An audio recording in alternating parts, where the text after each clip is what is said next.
Sobat Ami dimanapun Anda berada, kali ini pagi ini Ami lagi jalan ke sekitar terminal di daerah Gresik.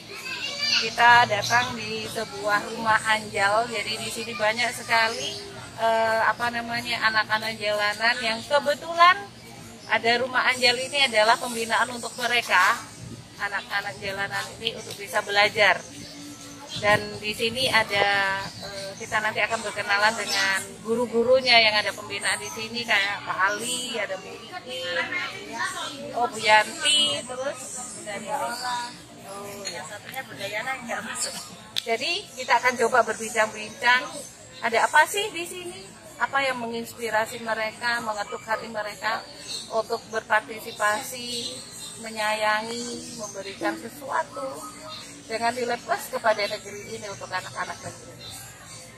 Monggo Pak Ali, ini kenalkan dulu namanya nih. Saya pengen tahu ini Pak Ali siapa ini?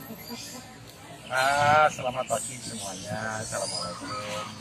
Nama saya Ali Sugiarto. Masyarakat luas banyak mengenal dan menyebut saya dengan sebutan Cak Ali. Itu Ami. Oh, lebih Cak Ali, bukan ya. Abah Ali.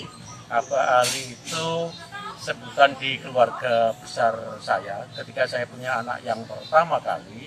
Meskipun waktu itu saya belum berangkat ke Mekah, tapi istri saya sudah saya bilang, anakku harus panggil saya Abah, meski belum berangkat ke Mekah waktu itu. Tapi alhamdulillah sudah berangkat akhirnya. Jadi Abah, boleh bertanya, apa yang menginspirasi panjenengan? Karena notabene Anda kan seorang wartawan ini. Ya. Nah, tiba-tiba pada waktu itu bilang, Ami, ini saya mau bikin rumah anjal gitu. Nah, ternyata memang ini terbukti dan berjalan, dan luar biasanya ternyata banyak sekali anak-anak yang di sini akhirnya mendapat kesempatan untuk bisa belajar walaupun di masa pandemi tetap dijalankan. Apa sih Bah yang menggugah hati jenengan untuk bikin rumah anjal ini? Ya, terima kasih Ami. Waktu itu sekitar bulan Agustus tahun 2000 yang lalu, ketika saya liputan di kawasan ini, saya dapati anak-anak yang seusia sekolah, mereka ada yang melakukan aktivitas, ada yang ngamen dan ada yang ngemis. 1-2 orang saya tanya, apakah kamu sekolah? Karena waktu itu sekolah tidak ada yang masuk kelas, atau dalam bahasanya belajar di rumah dengan menggunakan daring. Nah, ketika saya sekedar ngobrol dengan mereka, banyak mereka yang di rumah kurang ada waktu untuk belajar karena mereka juga sudah jenuh, akhirnya mengikuti langkah dari orang tuanya untuk mengais rezeki, baik ngamen maupun ngemis.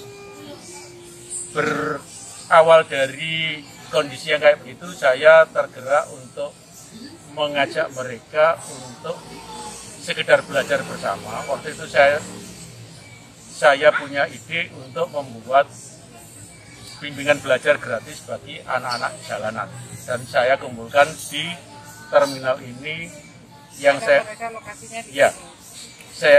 mulai pada Agustus tahun 2000 kemarin. Begitu awal mulanya. Ketika mengajak mereka, sudah punya pikiran nggak nantinya harus dibawa kemana nih? Karena Mbak ini seorang ngapunten ya, cowok, mau ngajarnya juga notabene sudah sepuh ya kan?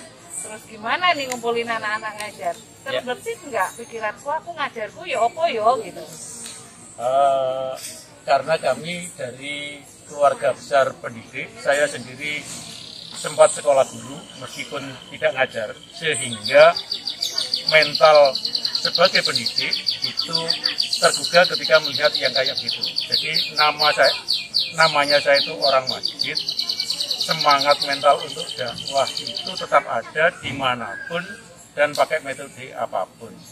Nah, ketika melihat kondisi yang kayak begitu tadi, saya menghubungi salah seorang warga yang tinggal di terminal ini, namanya Pak Joko, orangnya juga kebetulan ada di sebelah saya ini. Waktu itu Pak Joko juga saya ajak ngomong, kan kebetulan Pak Joko sendiri juga pemusik jalanan, punya anak usia sekolah, begitu saya ajak ngomong. Nah, Tidak sampai seminggu kemudian, itulah awal mula sejarah berdirinya rumah belajar anak jalanan di Terminal Gubernur Suryo Gresik ini.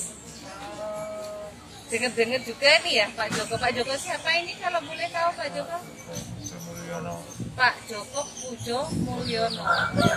Asli dari Gresik juga. Oh dari Tuban. Oh sudah lama di terminal ini Pak Joko.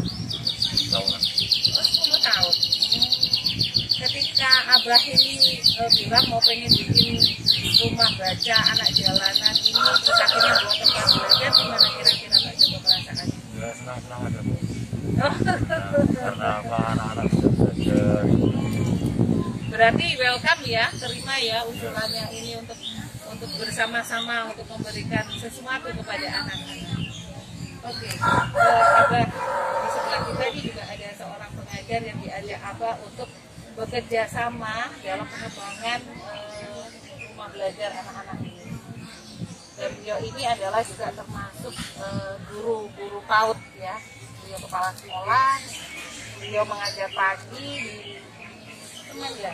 Monggo. Namanya dulu, dikenalin dulu. Lupa ya. Alhamdulillahirrahmanirrahim. Assalamualaikum warahmatullahi wabarakatuh. Waalaikumsalam. Selamat pagi, selamat sejahtera. Perkenalkan, nama saya Bunda Iin, biasanya disebut Bunda Iin. Oh, ya, nama lengkapnya Iin Budiati. Rumah saya di depan SMA Semen, Jalan Veteran 13, Kampung Legen. Oh, kalau istrinya mau, sowan monggo. iya, sudah ngicipin legenya beda. Iya Pak. Alhamdulillah di sini saya dikasih kepercayaan sama Bapak Ali. Waktu itu saya nggak sengaja juga ketemu ya Pak ya. Ya, mungkin Allah sudah mengatur Ya. Gitu. Tidak ada yang datang secara kebetulan. Semua pasti sudah diatur. Jadi kalau bilang secara kebetulan nggak ada kok kebetulan gitu. Alhamdulillah. Akhirnya saya sama teman-teman, gimana? Mau nggak sama bantu saya? Nggak ada gaji loh sama sekali. Tapi tolong sampai pamitan dulu sama suami. Alhamdulillah ini kan sudah berkeluarga semua, cuma juga oleh yang masih tinggi. Jadi alhamdulillah kita tidak bisa memberi materi, kita hanya memberi ilmu yang kita bisa.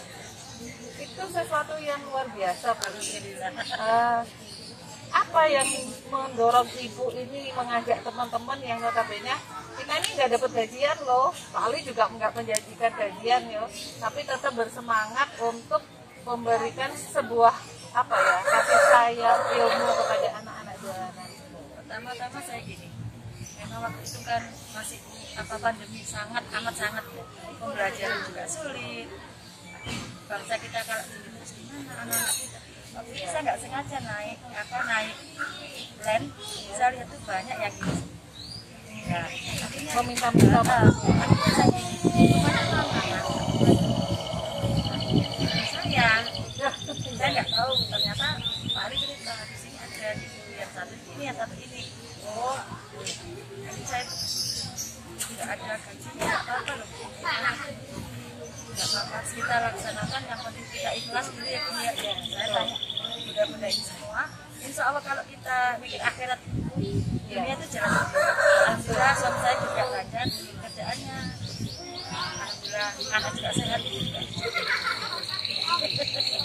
Abah, ini kan otomatis nggak ada bantuan, jadi dikelola sendiri kan, nggak ada bantuan, dikelola sendiri. Terus budak-budak ini juga tidak ada gajian. Tapi sampai detik ini sudah berapa bulan kira-kira? 6 bulan. Jalan 7 bulan, berarti sudah cukup lumayan lama ya diajari. Yang siswa sekolahnya mulai dari kelompok bermain PAUD sampai SD SMP 2. SMP kelas 2 ya. Terus saya dengar juga ada yang masuk ke sekolah PAUD gratis ya ini ya Bu Iin ya. Kalau mereka masuk ke sekolah PAUD, bagaimanapun kan sekolah PAUD ini kan juga butuh biaya. Kalau banyak digratisin kira-kira gimana ini? Memang kita kan ada dana operasional. Nah, kita sama teman-teman udah lah. Kita nggak usah bikin macam-macam. Kita mulai. Kita kalau nggak bantu, siapa lagi kan yang ganti gitu.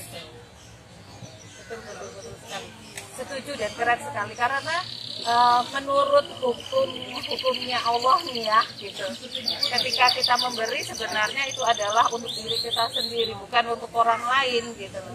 Dan sering sekali juga kami selalu mengajarkan the power of giving itu ada kekuatan memberi itu sebenarnya untuk diri kita sendiri. Seperti kita menembakkan pistol, harusnya ini keluarnya satu ke sana tapi yang tiga balik ke kita, kan Allah sudah jadi bahwa oh ya, ketika kamu ini bersedekah kembalinya bisa 10 kali lipat, 100 kali lipat, 700 kali lipat. Keren Bu Iin. Dan semangat ini apa harapan Anda untuk anak-anak jalanan? Harapan kami semua, semoga anak-anak kita besok ke depannya menjadi anak yang berguna, menjadi anak yang soleh-solehah dan patuh sama orang tua. Itu yang Dan Pak Joko bisa merasakan nggak selama 7 bulan ini hasil dari kasih sayang? Saya bilang kasih sayang karena memberi itu sebuah kasih sayang untuk anak-anak. Mungkin anak-anak sudah mulai bisa baca atau bagaimana Pak Joko?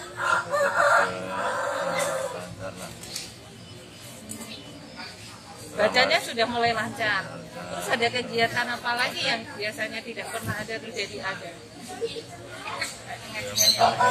Pengajian, oh ada pengajian juga. Berarti sudah ada pengajian. Yasinan. Oh yasinan. Biasanya memang nggak ada yasinan. Oh sekarang ada yasinan. Berarti kan jadi tenang gitu ya di hati. Senam pagi, tadi senam pagi. Oh senam pagi. Pak Joko ikut senam nih. Tapi hebat sekali. Sayangnya kok nggak pagi tadi yang datang ya, harusnya senamnya biar Insya Allah minggu depan harus di sini lagi. Ambil sedikit ikuti pelatihan ini untuk anak-anak saya. Soalnya suka juga, aku suka bikin pelatihan untuk anak-anak dongeng. Jadi kalau butuh dongeng nanti aku itu datang dongeng. Iya, alhamdulillah.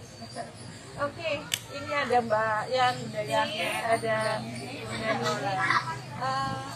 Kepikiran nggak dulu kalau akhirnya jatuh juga untuk mengajar di sini? Sama sekali tidak menyangka. Oh, Begitu lihat sendiri kondisi seperti ini, anak-anak terutama ya. Kita akhirnya siapa lagi kalau tidak Bismillah kita jalan mereka.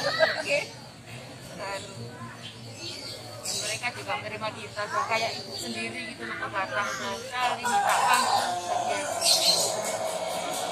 nah yang paling muda ini Mbaknya ini, Mbak Ola ya yang paling muda. Apa yang menggerakkan hati Mbak untuk ikut membantu di sini?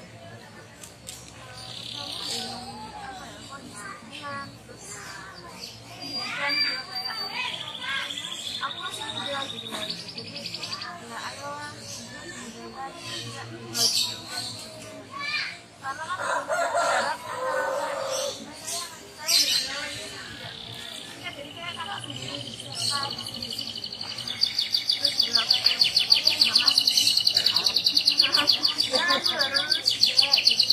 Lulus dari oh SMP ya? kami Tapi keren loh. Jadi ketika akhirnya membantu di sini sebenarnya bahagia itu ada di hati. rezeki juga ada. Oh, rezeki tidak mengalir sendiri. Sudah juga apakah sama dengan teman-teman merasakan hal yang luar biasa ini? Ini juga standar.